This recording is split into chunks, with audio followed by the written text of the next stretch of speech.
সারা বাংলাদেশে আজ শিক্ষকরা আন্দোলনে ফুঁসে পড়েছে।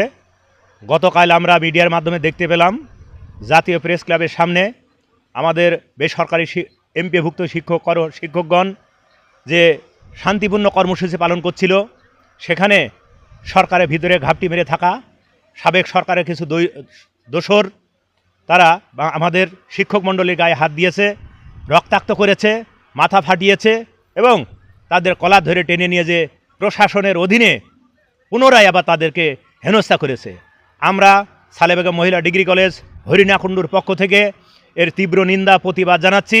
সাথে সাথে প্রশাসনের যে সমস্ত ভাইয়েরা, যে সমস্ত কুলাঙ্গাররা যারা আমাদের ছাত্র ছিল, তারা ওই সমস্ত কাজ যারা করেছে তাদের বিরুদ্ধে আইনানুগ যথাযথ ব্যবস্থা গ্রহণ করার জন্য গণপ্রজাতন্ত্রী বাংলাদেশ সরকারের কাছে আমি দৃষ্টি আকর্ষণ করছি।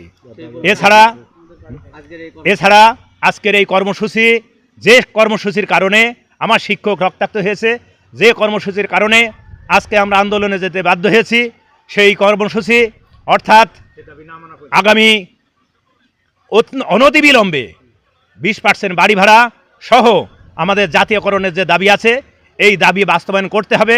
অন্যথায় আমরা অন্যভাবে সরকারের পরে চাপ দেওয়ার চেষ্টা করব এবং প্রয়োজনে সারা বাংলাদেশের সকল শিক্ষা প্রতিষ্ঠান বন্ধ করে দিয়ে আমরা আমাদের প্রতিবাদ অব্যাহত রাখব। দেশের সমস্ত শিক্ষক সমাজকে অনুরোধ করব, চলেন ঢাকায় যাই এবং শান্তিপূর্ণভাবে এই সমস্ত খারাপ কাজের প্রতিবাদ জানাই।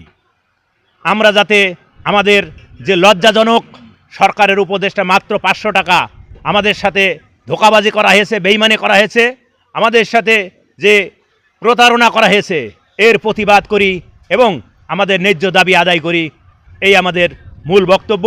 এর কারণে আমরা সারা বাংলাদেশে যেমন কর্মসূচি পালিত হচ্ছে, সালেহ বেগম মহিলা ডিগ্রি কলেজ আমরাও সেই তারই অংশীদার হিসেবে কর্মসূচি পালন করছি এবং নির্যাতিত শিক্ষকদের, যারা নির্যাতিত হয়েছে, অসুস্থ, তারা অনতিবিলম্বে যাতে সুস্থ হয়, সরকার নিজের তত্ত্বাবধানে তাদেরকে যাতে চিকিৎসার ব্যবস্থা করে এবং আমাদের দাবি দাবা মেনে নেয়, ওই সমস্ত প্রশাসনকে আইনের আওতায় আনে, এই কথা মিডিয়ার মাধ্যমে সারা বাংলাদেশবাসীকে জানাতে চাই।